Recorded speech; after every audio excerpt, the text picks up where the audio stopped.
আরে আসুন আসুন, আমার দোকানে আসুন, ভালো ভালো বড় বড় মাটির হাঁড়ি নিয়ে যান, আসুন আসুন।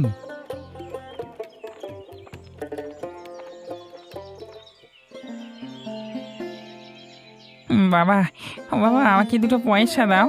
অনেক দিন ধরেই কিছু খাইনি বাবা। দুটো পয়সা দিয়ে উপকার করলে আমাদের খুব ভালো হতো। তাহলে আমার বাড়িতে একটা ছোট্ট মেয়ে দুমুঠো ভাত খেতে পারতো বাবা। বাবা, কিছু একটা দাও বাবা। এই না না, আমার কাছে কিছু নেই। আমার দোকানের সামনে থেকে সরে যাও তো। এখন আমার ধান্দার সময়, ধান্দা করতে দাও, আমাকে বিরক্ত করো না তো। এই যাও যাও, আমার দোকানের সামনে থেকে সরে যাও, পরে তোমাকে ডেকে দেবো, চলো চলো। বাবা, আমাকে এক্ষুনি দাও, না হলে আমার ঘরে যে ছোট্ট মেয়েটা আছে না, সে না খেতে পেয়ে মারা যাবে বাবা। কিছু একটা দাও বাবা। বলছি তো আমি দিতে পারবো না। কেন বারবার আমার দোকানের সামনে এসে ঝামেলা করছো? এবার কিন্তু আমি চুপ থাকবো না, এবার তোমাকে মারতে আমি কিন্তু বাধ্য হব। ঠিক আছে বাবা, ঠিক আছে, আমি চলে যাচ্ছি। তোমার দোকানে আমি আর জীবনেও আসবো না ভিক্ষা চাইতে। আমি চলে যাচ্ছি বাবা, আমাকে ছেড়ে দাও। ছেড়ে দাও মানে? এই তো মারতে শুরু করলাম, এক্ষুনি ছেড়ে দিলে হয়? এই তোকে আমি বারবার বলা সত্ত্বেও তুই আমার দোকানের সামনে এসে ঝামেলা করছিস। এই, আমি তোকে বললাম যে পরে এসে তোকে দেবো, তাও শুনলি না, এখন বোঝ ঠেলা। এক্ষুনি তোমার দোকান থেকে চলে যাচ্ছি বাবা। আর মেরো না, লাগছে, চলে যাচ্ছি।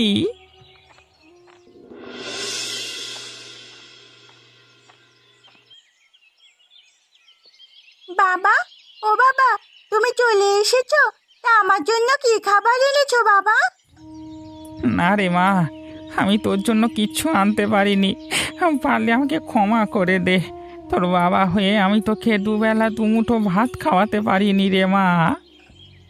বাবা, তোমার কি অবস্থা? তুমি আমার জন্য খাবার আনতে পারোনি সেটা ঠিক আছে, তা তোমার শরীরে এত দাগ কেন? তোমাকে কি কেউ মেরেছে নাকি? না রে মা, আমাকে আবার কে মারবে? আমাকে কেউ মারেনি। বাবা, তুমি আমার চোখকে ফাঁকি দিতে পারবে না। তোমাকে নিশ্চয়ই কেউ মেরেছে, না হলে এইরকম শরীরের মধ্যে দাগ কখনোই হবে না। আমাকে বলো না, তোমাকে কে মেরেছে? আসলে মা, আজকে সকালে অতনুদের দোকানে গিয়েছিলাম কিছু টাকা ভিক্ষা করবার জন্য, কিন্তু সে আমাকে টাকা তো দেয় না, বরং উল্টে আমাকে মারতে থাকে। আমি তাকে থামতে বললাম, সে থামে না। আমরা একমাত্র গরিব বলে লোকেরা আমাদেরকে যা নয় তাই ভাবে অপমান করে, মারধর করে। বাবা, আমি একদিন এর যোগ্য জবাব নিশ্চয়ই দেব। আর বাবা, তোমাকে অত চিন্তা করতে হবে না।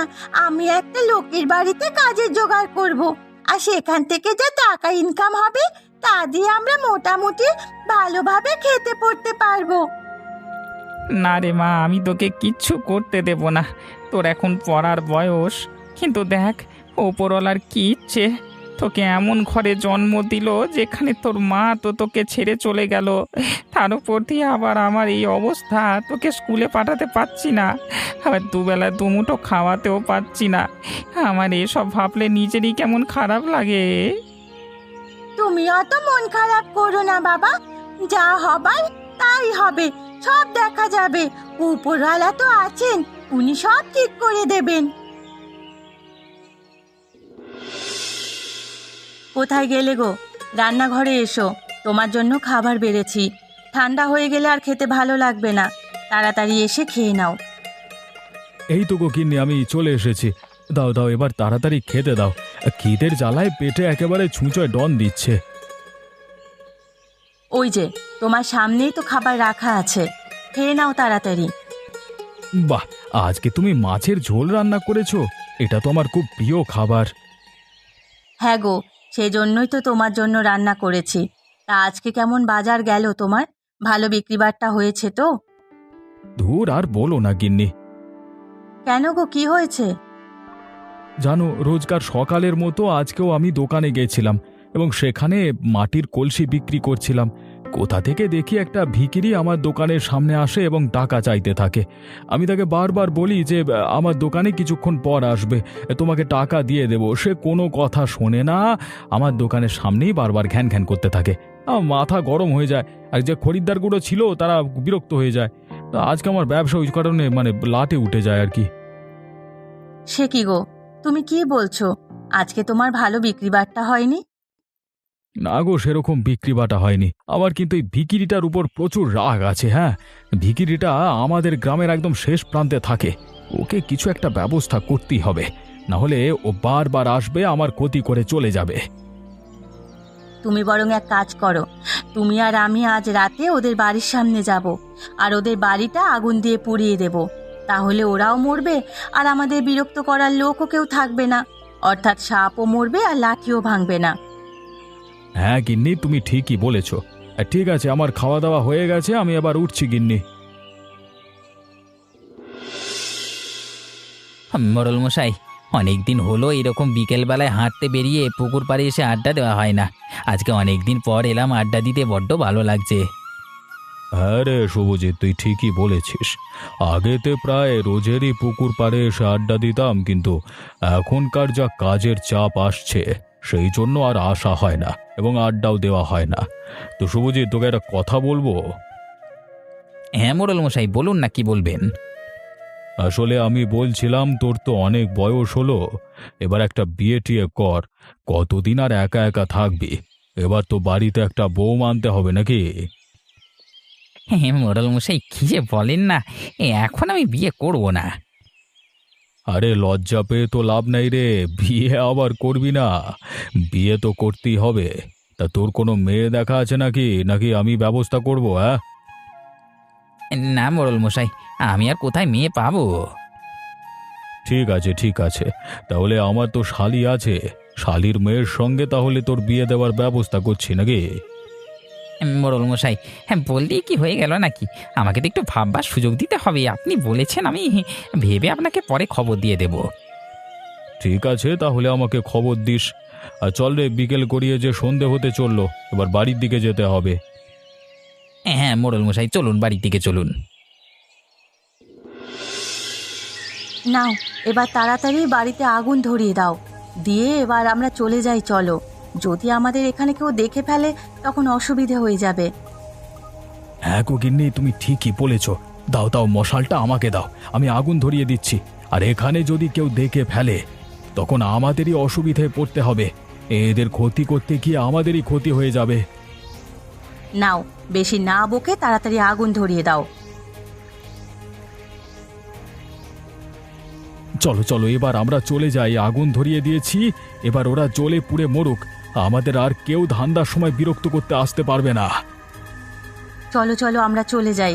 যদি কেউ দেখে ফেলে বা এরা যদি ঘর থেকে বেরিয়ে পড়ে তখন আমরাই ফেঁসে যাব।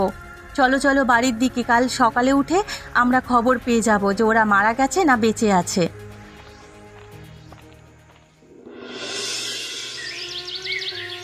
হে ওপরওয়ালা, হে আমাদের কি হলো? আমরা তো কারোর কখনো ক্ষতি করিনি, তাহলে আমাদের এরকম অবস্থা কি করে হলো? আমাদের বাড়ির পাশে তো কাদের কাদের বাড়িতে আগুন লাগেনি, তবু আমাদের বাড়িতে শুধু কেন আগুন লাগলো? বাবা, এটা হয়তো নিশ্চয়ই কেউ জেনে শুনে আমাদের বাড়িতে আগুন লাগিয়েছে।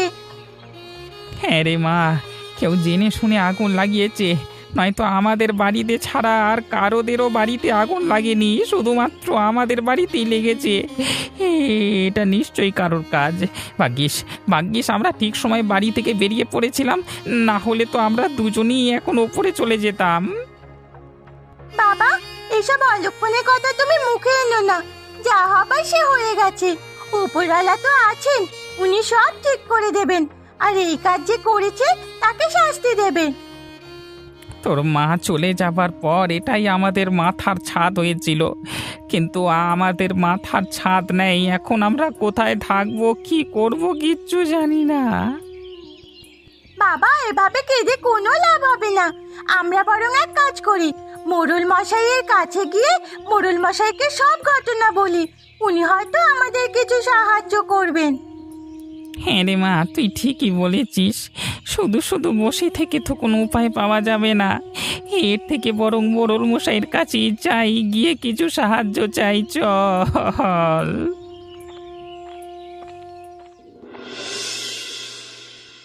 মোড়ল মশাই, মোড়ল মশাই, আপনি বাড়িতে আছেন? আপনার সাথে একটু দরকার ছিল। আরে অতনু, বল কি হয়েছে? তা আমাদের বাড়িতে এ সময় কি করতে এলি? মোড়ল মশাই, আমাদের অনেক বড় ক্ষতি হয়ে গেছে। কি হয়েছে রে? তোরা এরকম ভাবে কাঁদছিস কেন? কি হয়েছে আমাকে খুলে বল। মোড়ল মশাই জানেন, গতকাল রাতে আমরা শুয়েছিলাম, আর কে জানি না মধ্যরাতে আমাদের বাড়িতে এসে আগুন লাগিয়ে দিয়েছে। ওটাই আমাদের একমাত্র আশা ভরসা ছিল, এখন ওটাও নেই। এখন আমরা কোথায় যাব, কি করব, কি পরব, কিচ্ছু বুঝতে পারছি না। আমাদের সমস্ত জিনিস ওই আগুনে পুড়ে গেছে। ভাগ্যিস আমরা ঠিক সময় বাইরে বেরিয়ে এসেছিলাম, না হলে হয়তো আমরা ওই আগুনে পুড়িয়ে যেতাম। সে কি রে, তোদের বাড়িতে আগুন লাগিয়ে দিয়েছে? তা কে আগুন লাগিয়ে দিয়েছে? তুই কাউকে সন্দেহ করিস? না মোড়ল মশাই, কাউকে সন্দেহ করি না।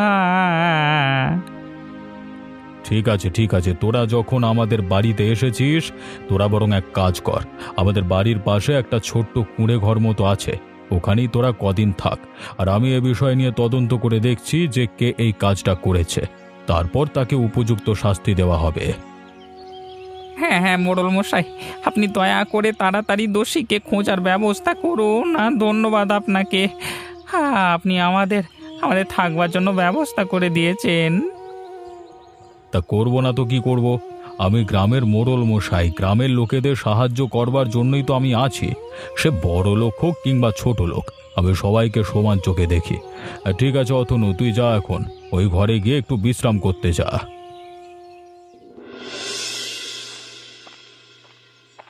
যাই, এবার তাড়াতাড়ি বাড়ি যাই, গিয়ে একটু বিশ্রাম করতে হবে। অনেক কাজ করে ফেলেছি, শরীরটা বড্ড ক্লান্ত লাগছে। আরে কি হলো? শুভেন্দুর বাড়ি থেকে এত ফিসফিস করে কিসের শব্দ শোনা যাচ্ছে? শুনি তো গিয়ে।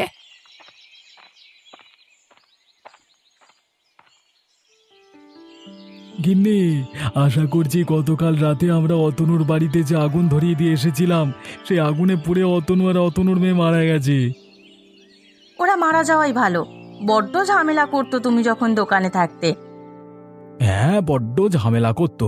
আরে ওর জন্য আমার কতগুলো খরিদ্দার মাটির হাঁড়ি কিনলো না, বাড়ির দিকে চলে গেল। আমার কত ক্ষতি হলো। এবার থেকে আর কোনো ক্ষতি হবে না।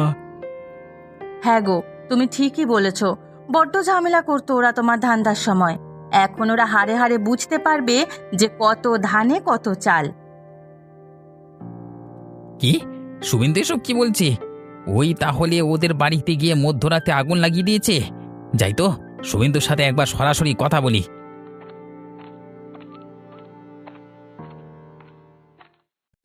এই শুভেন্দু, এই তুই এসব কি কথা বলছিস? তুই অতনুদের বাড়িতে মধ্যরাতে আগুন লাগিয়ে দিয়েছিস? সুজিত দা, তুমি করতে গেলে? আগে বল, তোরা এইমাত্র যা কথা বলছিলি সমস্ত কিছু সত্যি কিনা? হ্যাঁ সুজিত দা, সমস্ত কিছু সত্যি। তা আপনি কাউকে বলবেন না। আপনাকে আমি দুটো মাটির হাঁড়ি দিচ্ছি, আপনি দয়া করে কাউকে বলবেন না।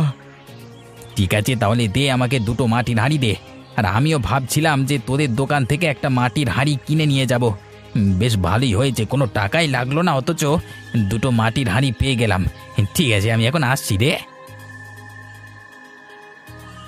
হ্যাঁ সুজিত দা, তুমি যাও বাড়ির দিকে, আর কাউকে বলো না কিন্তু। হ্যাঁ, সেসব নিয়ে তুই এত চিন্তা করিস না, তুই তো আমাকে বলেছিস, আমার মনে আছে।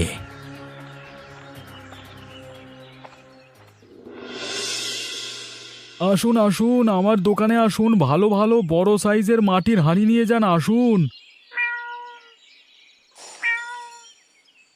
হায় উপরওয়ালা, এ আমার কি হলো? আমার এতগুলো মাটির হাঁড়ি বিড়ালটা এসে ভেঙে দিয়ে গেল। আরে উপরওয়ালা, আমি কি ক্ষতি করেছি যে আমার এত বড় তুমি ক্ষতি করে দিলে? এত লোকসান হয়ে গেল আমার, আমি কি খাবো কি?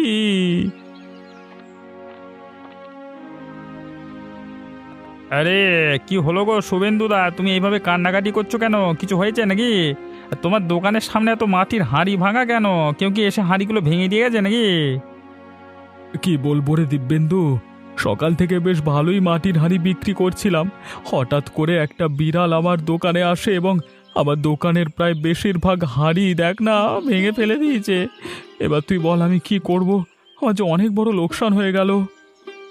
হয়তো তুমি নিশ্চয়ই কারুর কিছু ক্ষতি করেছিলে, তাই ওপরওয়ালা তোমাকে তোমার যোগ্য শাস্তি দিল। ঠিক আছে শুভেন্দুদা, তুমি মাটির হাঁড়ি বিক্রি করো, আমি যাচ্ছি গো, আমার আবার অনেক কাজ আছে। কি গো, কি হয়েছে তোমার? তোমাকে এত চিন্তিত দেখাচ্ছে কেন? না গো, সেরকম কিছু নয়। তা বলো, কি বলবে?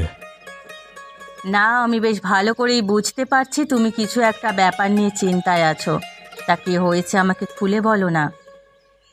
জানো, গতকাল আমার বাড়িতে ওই অতনু এসেছিল তার মেয়েকে নিয়ে, এবং তারা বলছিল যে তাদের বাড়িটা নাকি রাতের বেলায় কেউ ইচ্ছে করে আগুন লাগিয়ে দিয়ে চলে গেছে।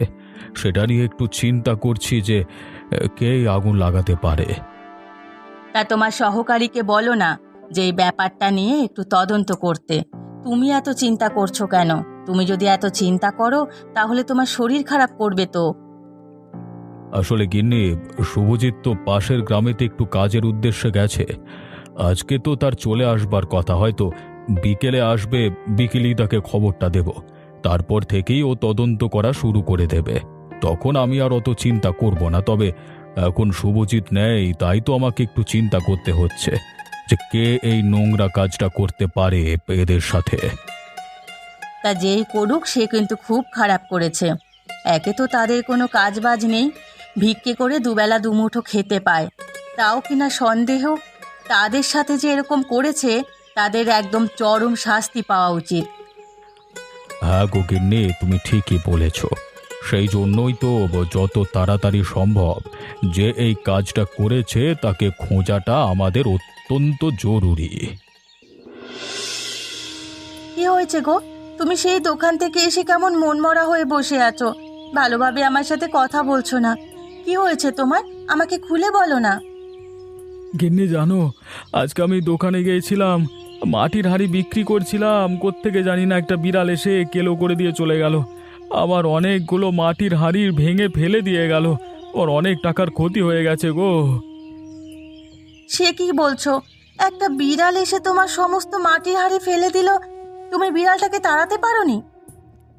বিড়ালটাকে তো তাড়ানোর চেষ্টা করেছিলাম, কিন্তু পারিনি। আমি যাওয়ার আগে সমস্ত হাঁড়ি আমার ফেলে দিয়েছে। জানো গিন্নি, সেই সময় দিব্যেন্দু আমার দোকানের সামনে দিয়ে যায়, আমাকে বলে তুমি নিশ্চয়ই কোনো কারোর ক্ষতি করেছিলে, আর সেই জন্যই তোমার আজকে এরকম অবস্থা হয়েছে। ওপরওয়ালা তোমাকে সেটারই শাস্তি দিয়েছে। তাহলে কি সেদিন আমরা অতনুর বাড়িটা যে আগুন ধরিয়ে দিয়েছিলাম সেটারই শাস্তি দিল উপরওয়ালা? হ্যাঁ গো গিন্নি, দিব্যেন্দু বলবার পর আমি সেইটাকে নিয়েই চিন্তা করছিলাম। হয়তো হয়তো আমি সেদিনকে তাদের সাথে খুব খারাপ ব্যবহার করেছিলাম বলেই ওপরওয়ালা আজকে আমার এই শাস্তি দিল। ছেড়ে দাও, আর অত চিন্তা করো না। যা হবার তা হয়ে গেছে। তুমি অনেক ক্লান্ত হয়ে আছো, একটু বিশ্রাম করবে, চলো। মোড়ল মশাই, মোড়ল মশাই, আপনার সাথে একটু দরকারি কথা ছিল। তার আগে তোর সাথে আমার দরকারি কথা আছে। জানিস, অতনুর বাড়ি আগুনে পুড়ে গেছে। মোড়ল মশাই, সেই জন্যই তো আমি আপনার বাড়িতে এলাম। এই বাড়ি পুড়ে যাওয়ার ঘটনাই তো আপনাকে বলতে এলাম। আর কে এই আগুন লাগিয়েছে সেটাও আমি জানি। তুই জানিস? তুই তো এই গ্রামেতে ছিলিস না, তাহলে জানলি কি করে যে অতনুর বাড়ি পুড়ে গেছে আর কে এই আগুন লাগিয়েছে? তাহলে শুনুন মোড়ল মশাই, আমি পাশের গ্রাম থেকে বাড়ি আসবার সময় শুভেন্দুর বাড়ির পাশ দিয়ে আসছিলাম। তখন বাড়ির বাইরে থেকে তাদের ওই কথাবার্তা একটু শুনে ফেলি। তারা নাকি বলছে যে তারা এবার আগুনে পুড়ে মারা যাবে, আর তারা আমাদের দোকানে ভিক্ষি চাইতে আসবে না, এবং হাতে নাতে ধরতে তাদেরকে বাড়িতে আমি ঢুকে যাই। হ্যাঁ, তা আমাকে লোভ দেখায়, বলে নতুন দুটো মাটির হাঁড়ি দেবে, কাউকে বলবে না, এই সব করে। সেই হাঁড়ি দুটোকে নিয়ে চলে এসেছিলাম বাড়িতে গিয়ে। আমি ভাবি যে পাপ কাজটা আমি করেছি। ওপরওয়ালা তো সবাইকে দেখছেন, তাই কাজটা করা উচিত হবে না। আপনাকে তাই বলতে এলাম বাবু। বাহ, তোর এই মানসিকতা দেখে আমি ভীষণ মুগ্ধ। ঠিক আছে, তুই কালকে সকালে ওদেরকে আমার বাড়িতে ডেকে আনবি। আমি ওদের সাথে কথা বলবো। ঠিক আছে মোড়ল মশাই, তাহলে আমি এখন আসছি।